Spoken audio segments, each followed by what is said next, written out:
Welcome to the Behind the Spine podcast, where we go beyond the cover and into the heart of every story. I'm La'Toya Guillory, certified master mindset and author coach and founder of The Intentional Author.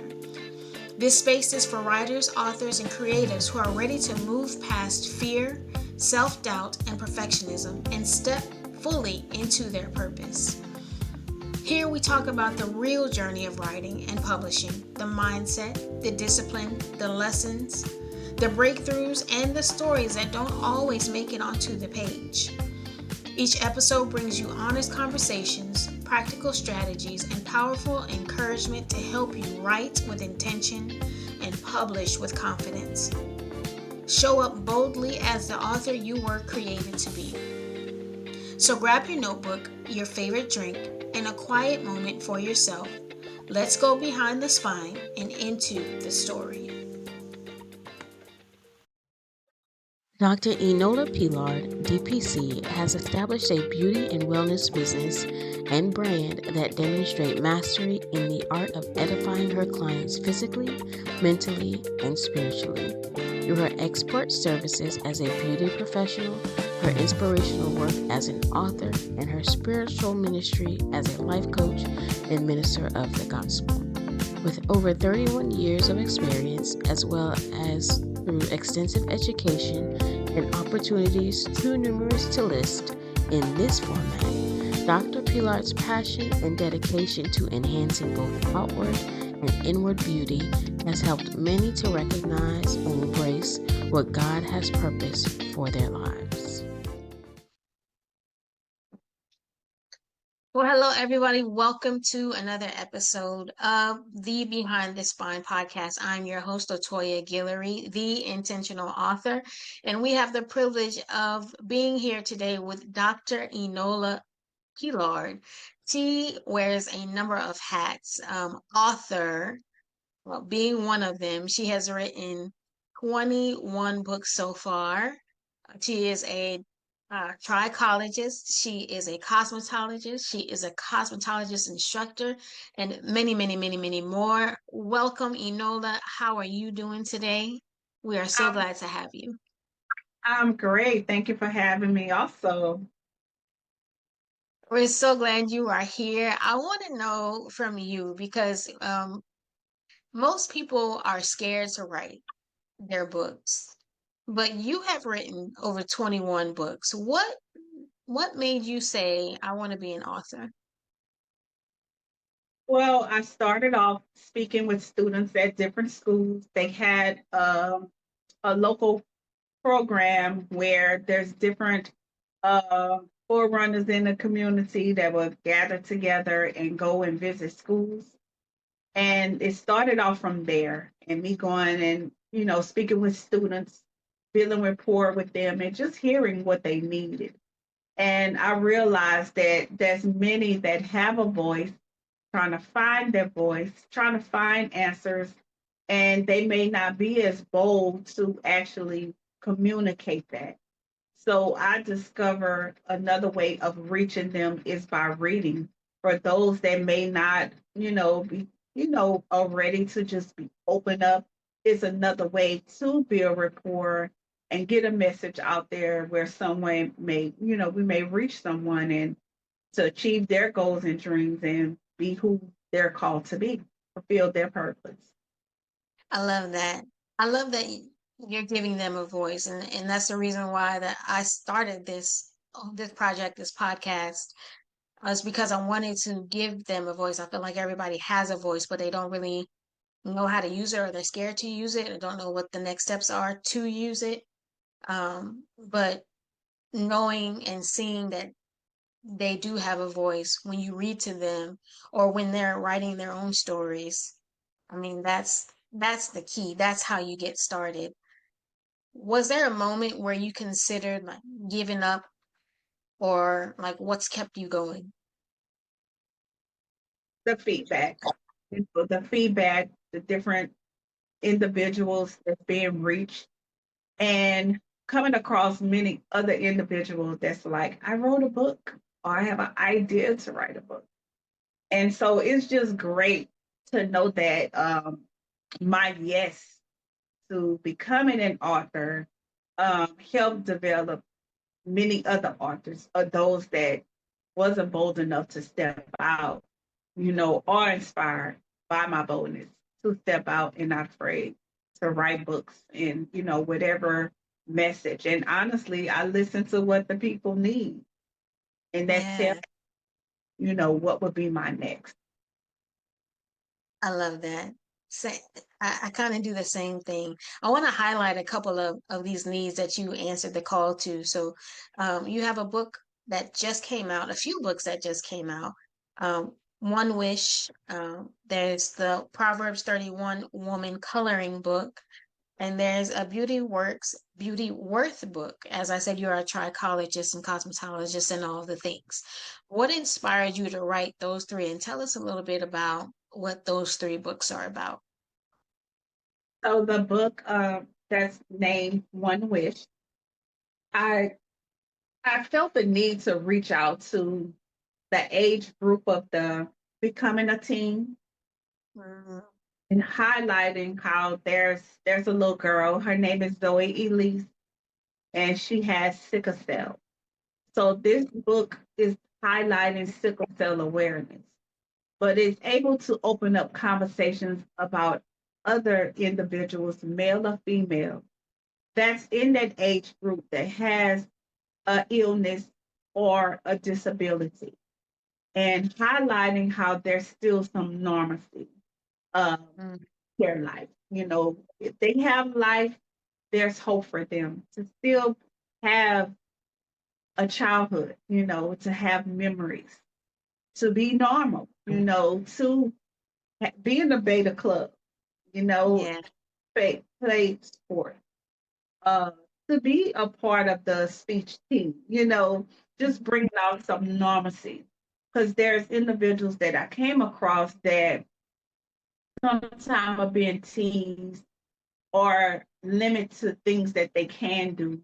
And, their families are doing the best that they can, but actually open an avenue where I even can find out resources that our community may have that can help them through their journey of having not only sickle cell, but that are diabetic, or have to wear something, have to wear glasses, or have to wear braces, or maybe in a wheelchair.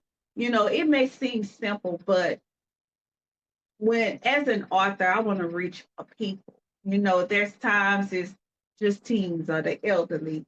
I want to reach people. And as I'm led and keep following the lead for individuals that I'm coming across, that was the area I kept bumping into situations as such. So I felt the need to write about sickle cell awareness. And this young lady, her grandmother took care of her and could no longer take care of her. And her wish was actually the answer to someone else's wish. So I don't want to give away the story, but it's just something that's a must have. I believe it's going to bless many families. It's going to shine a light, like I mentioned, in a conversation that needs to be said. yeah.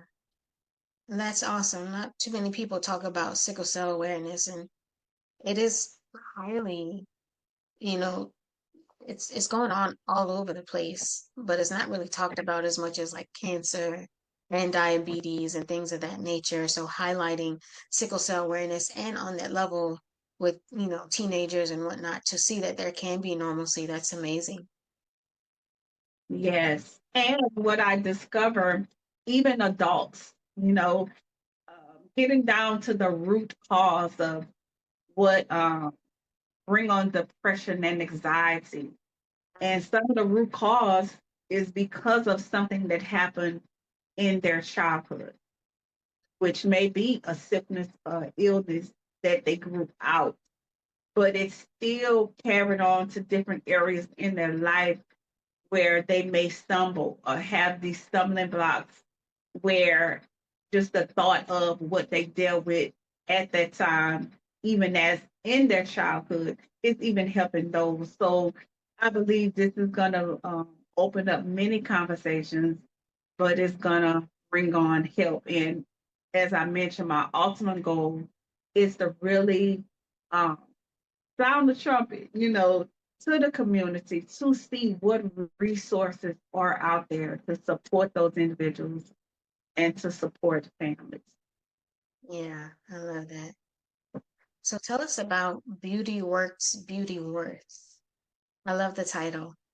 Yes, well, as a cosmetology instructor, um, it was a time that I worked in a beauty college, and I kept hearing the story of individuals that they knew they had that gift, that tried other things, and it just didn't work. In corporate America, what's known is to be successful is to be a doctor, to be a lawyer, to be a nurse.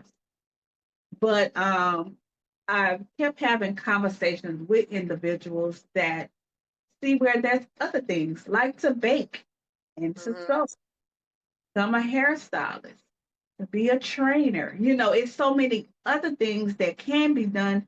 And there are individuals that became very successful and are millionaires today, even in those trades. So again, each book has a message. That message I wanted to get out to those individuals that's at a crossroad of what to do. Their parents, of course, they want their parents to be proud of them, Mm-hmm. but desire is somewhere else. So how do they maneuver through that? And for myself, that was a part of my testimony. And I like 2 years I tried other things, and eventually I did go to beauty school. When I discovered that's my passion, that's what I love to do, I knew I had to become a professional, and that would make the difference with myself. And so, because I experienced it, I developed such a heart and compassion for those individuals that, want to make their parents proud, or, you know, feeling they have to do whatever they have to do, to be successful, and it's not working, and want to make that step to go to beauty school. So, again, I had to let them know beauty does work, but you also have to know your worth, because I found myself where I'm so passionate about it. Anyone that wants to, try makeup or do their hair, look, let me try. But then I had to transition as a professional to get paid for those services. All my hard work for going to school and enduring in school, it's time to get paid. So sometimes there's another crossroad where Mm-hmm. it transition those people that did pay. How do you get them to respect you as a professional and to pay for their services? So that also opens so many conversations.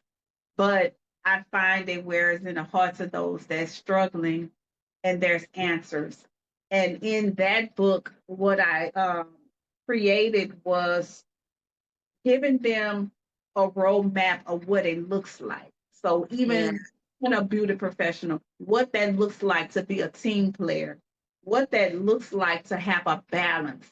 Because in this industry, you'll just work, work, work because you love it so much. How do you create balance? So I actually kind of like a roadmap of what it looks like. So when they make that decision, they know they're going full force because they understand what they're signing up for, and they can be successful. And so Yeah. this book has done not only in the beauty industry, it opened a conversation for those that wanted to have other careers but are not doctors and are not nurses and are not teachers. So if this what my purpose is, to open those conversations, to have answers for those that may feel stuck or may feel, hey, I'm 25, I have nothing accomplished yet, or hey, I'm 40 years old and I've never went to college. What does that look like? So Yeah. reading those things just help inspire them to take that step to press the start button. Yeah. What Your journey is vast, right? Because you have a lot of different hats that you wear. What part of your journey challenged you the most?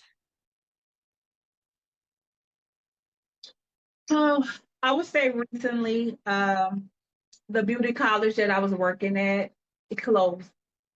Mm. And the it wasn't like, hey, we're closing in 3 months, so we're closing in 4 months. It closed.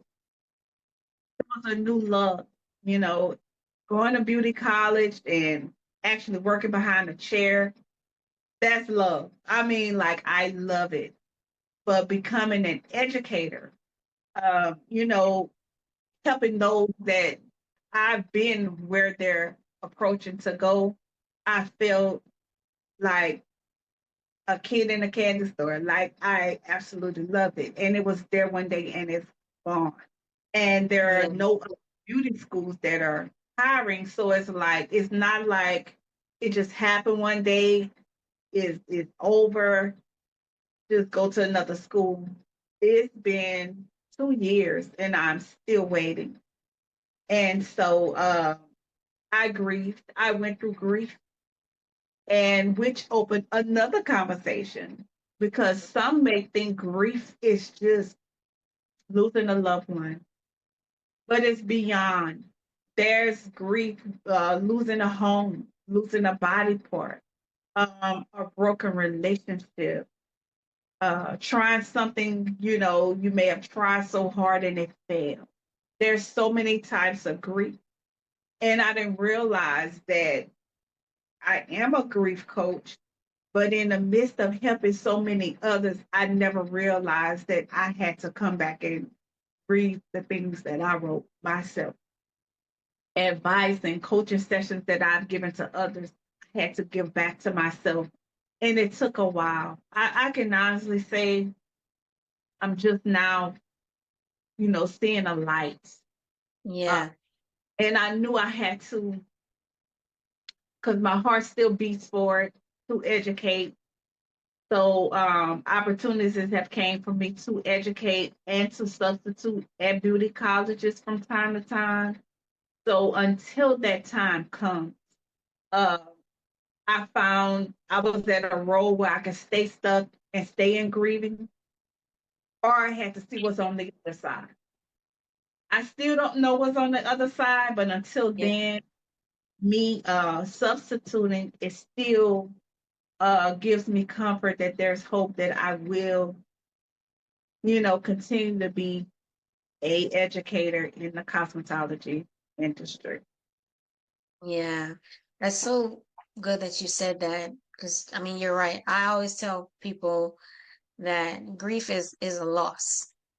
That's all grief is. It's a loss. It's a loss of what you thought was going to be that no longer is. So like you were saying, like the loss of a family member, yes. But the loss of maybe a marriage, the loss of how you thought something was going to go and it didn't go that way, and you lose the idea of what you thought was going to be, and that causes people to grieve. And one of the things that I'm glad you brought that up is because as you're writing, you know, life happens. Life does not stop. And as an author coach myself, I make sure that I make room for life to happen, right? Because you're not going to get everything. Like, yes, we have a timetable, we have, you know, a timeline agreement and that kind of thing. But when life happens, that timeline line agreement goes out the window. And you have to make room for that because you just never know what life is going to be. But that doesn't deter the fact that you're going to get the book done, right? Because I mean, I stand behind my motto: write it, believe it, publish it. So you're going to get the book done, but you got to get it done in the right headspace. So allow life to happen because it will. You can't stop it. But like you did, what you didn't mention is that as you were going through that grief, came another book for you, the grief journal, right? Yeah. So you were able to take what you were doing and going through and produce something that could help somebody else. And Yes. so, like, being tuned to that. Yes, grief is going to happen, life is going to happen, but you keep moving forward step by step, one day at a time. we can't give up on what the world needs to see and what the world needs to hear. Yes. I want to kind of segue back because there are so many platforms out there where you can publish and um, you can do your formatting and your editing and all that kind of stuff. And every author uses something different. So I wanted to ask you, what are your go-tos when you're publishing, when you're editing, and all of those types of things? Um, my go-to is number one to sit and wait.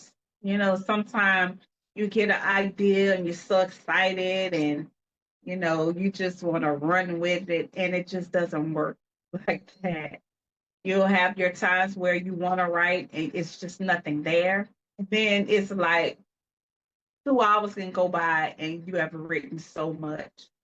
So my go-to is to really do research to see what's out there, um, and really evaluate my last project, Mm, how long, what could I have done differently, um, as for my timeline, just what could I have done differently. So that's my go-to, whenever I'm approaching to write another uh, project and to see, communicate with other authors, to see, get ideas. I love events you have put on or events that other authors have put on that we can share. I love that what I've embraced thus far as an author, the authors that I've came across are not selfish. They don't just try to keep all the information. We can feed off of one another. So that's one of my, at first that's what I'm gonna go to. And then if I need something else, there's someone that have assisted me for years with a lot of my projects. And with me wearing many hats, that's what's working for me. Instead of having a publisher, I have someone that's pretty much trying to do everything, a big part of it for me because mm-hmm. of, you know, me walking in my purpose. There's other things that I do also. And because we have built such a relationship and a rapport, is a lot of information that she have already. As Yeah, for my photos, my bio. So and she knows me. She'll know, oh, she don't like this. yeah, Oh, she wouldn't appreciate if I just do that. So that's what have worked for me. But I do feel a shift, you know, because even through this process, I'm learning how to do some things on my own. So I know mm, the shift. I'm not sure what that's gonna look like, but that's my go-to. Um, and just seeing what the community, what the area has, helping one another.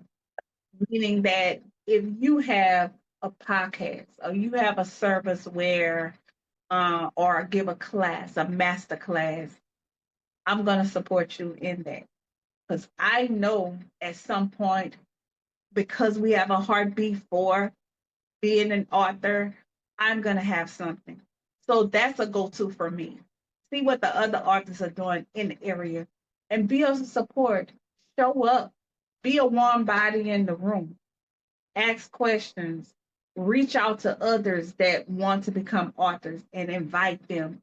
Because I know there's going to become a time where I'm going to want the same.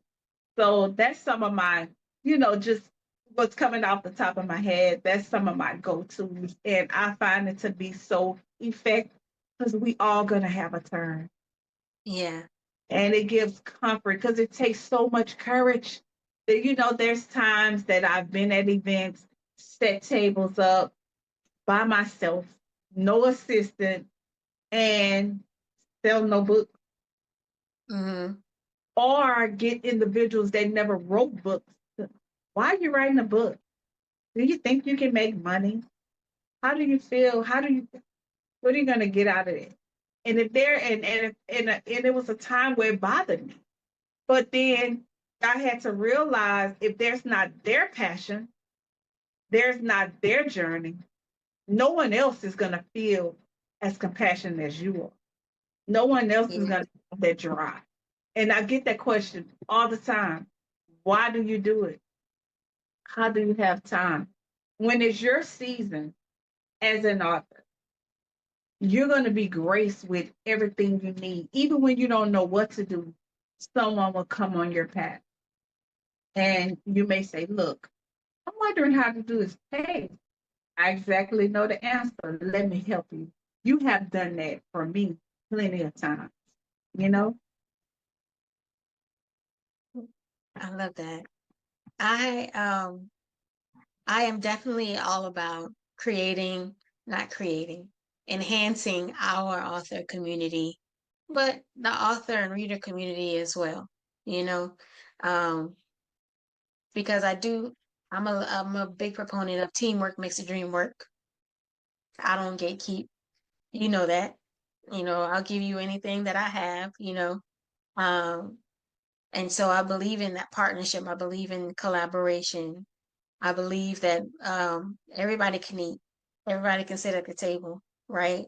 Um, and just like there's so many people that have said, how did you write it? You know, what are you doing next, and that kind of thing, or why did you write it? And everybody's not your ideal reader, and that's okay. That is absolutely okay. Whoever you're writing for is who you're writing for. It's not for everybody. Just like, Stephen King books. Like Stephen King has written so many books. I'm not a Stephen King reader, but that doesn't stop him from writing. And that Yeah. shouldn't stop any of us from writing the things that we write either. Because our ideal reader is out there. We just gotta find them. We just gotta Yeah. find them. Mhm. And many, at many pop-ups, pop-up shops, they're like, oh, I don't like to read. Or they won't even listen to you. They won't even come to the table. And like I said, it takes a lot of courage, but as you mentioned, there is someone that will find interest. And we just have to keep pushing, Yeah, and what's very important is knowing what season you're in. yeah. When you're absolutely sure the opportunity is going to come. I'll give a quick testimony if it's okay. Hmm. There was a restaurant that I set that allowed me to set my books up one Sunday, sold no books.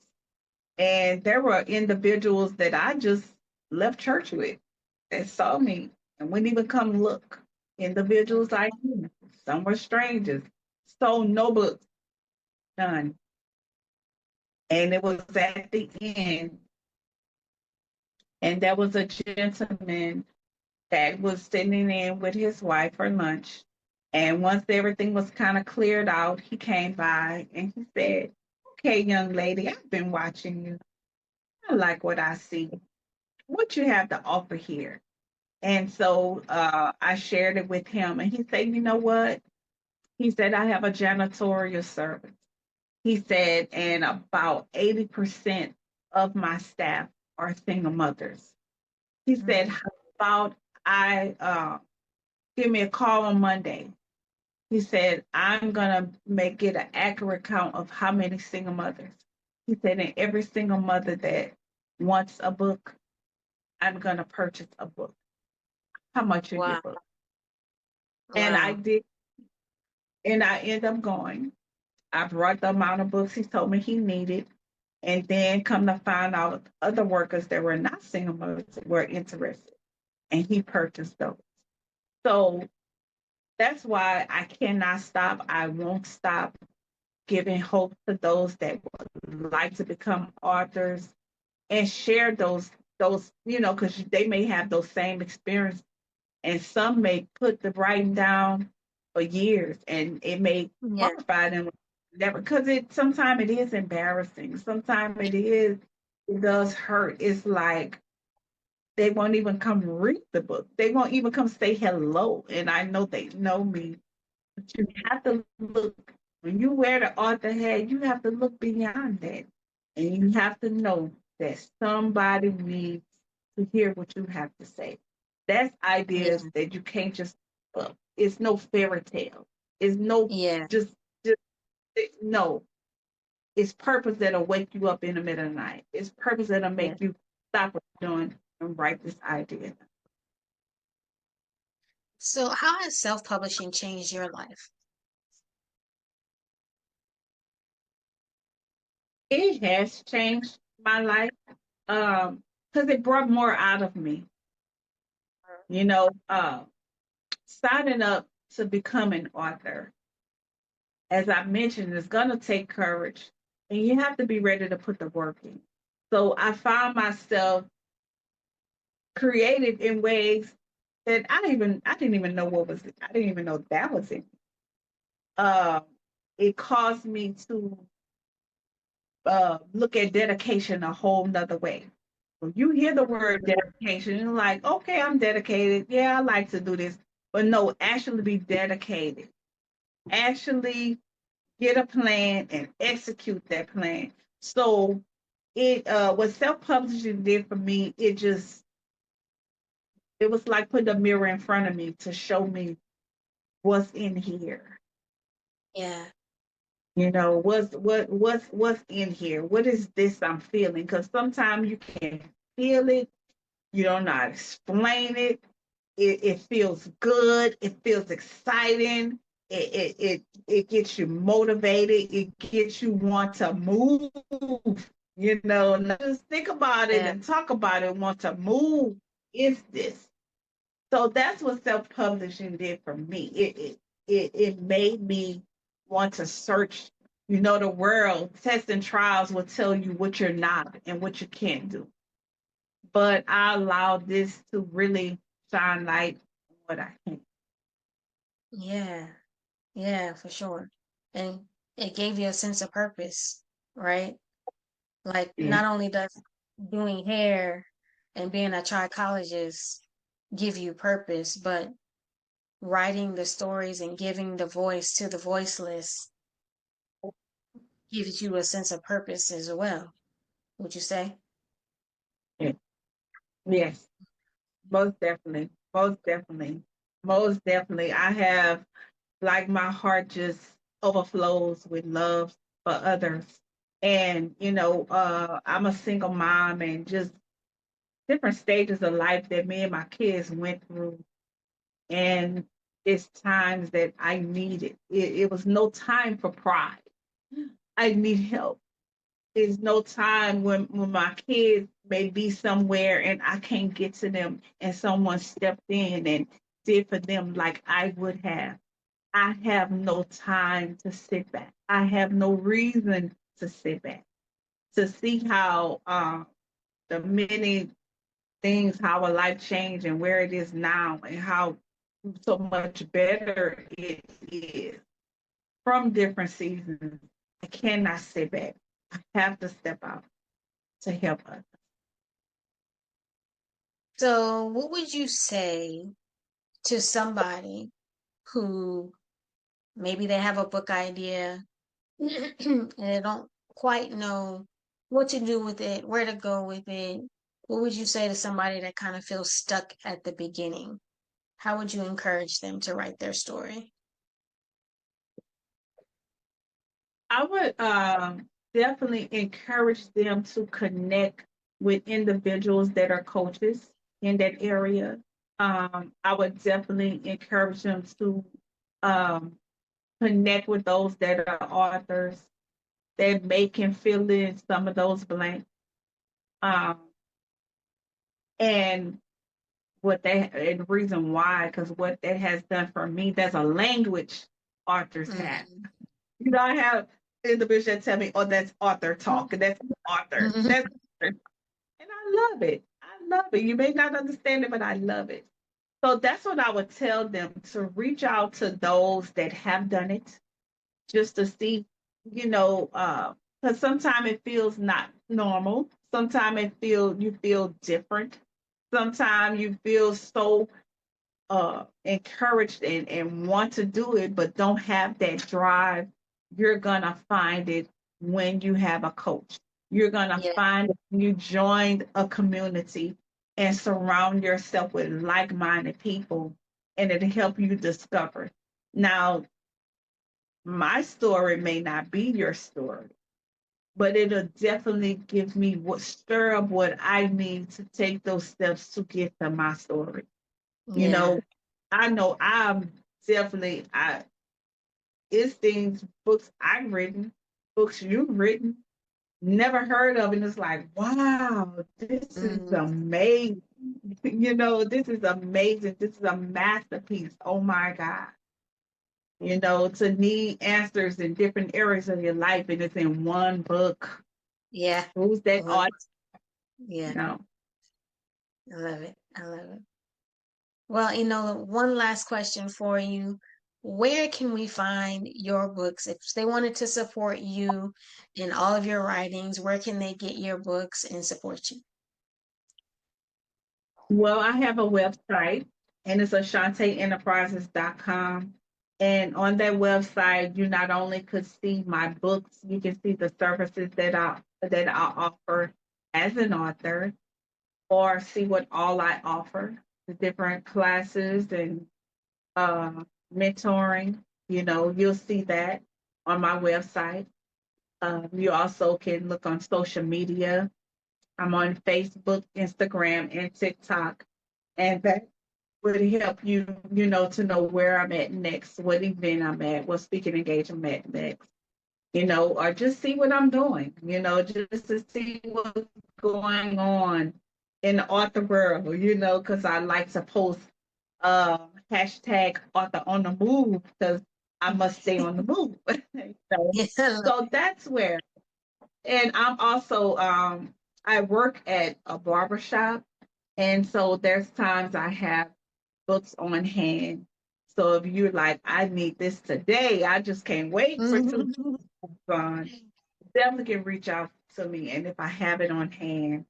And this year, you can expect to hear. I'm gonna get out in the community, and I'll be able to share in where in other locations my book can be purchased.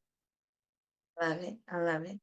Well, thank you, Enola, for joining us today. We appreciate you and all the things that you're doing. And look, you pull off books. These last four books you pulled off in a matter of months. So you definitely on the move for sure. We look forward to seeing what else you do next. Yes, and thank you. I would like to thank you for having a podcast, to have such conversations. I feel like someone that's listening, maybe listening on today, a lot of answers they were able to gain by this conversation. So thank you for having a podcast where others can get answers and get understanding, fill in some blanks, dot some I's, cross some T's. So thank you for having this. Thank you for having me as a guest. You're absolutely welcome. I'm so glad to have you. What if this is the season you stop saying, I'm going to write a book, and actually begin? Every day I meet people who know they have a message worth sharing, but they're overwhelmed by where to start. That's exactly why I created the Author's Pathway Masterclass. Inside this experience, I'll help you understand the writing journey and avoid common mistakes, and create a roadmap that fits your goals. You don't need to have all the answers. You don't even need a completed manuscript. You just need the willingness to take the first step. Because your story matters. Your voice matters. Now it's time to put intention behind both. So join me for the Author's Pathway Masterclass and learn more at theintentionalauthor.com. Thank you for spending this time with me on the Behind the Spine podcast. If today's episode spoke to you, take a moment to subscribe, leave a review, and share it with your fellow writer who needs the encouragement. For more support, resources, and ways to work together, visit theintentionalauthor.com and connect with me on social. Remember, your story matters, your voice is needed, and your book deserves to be written. Until next time, stay intentional and keep writing.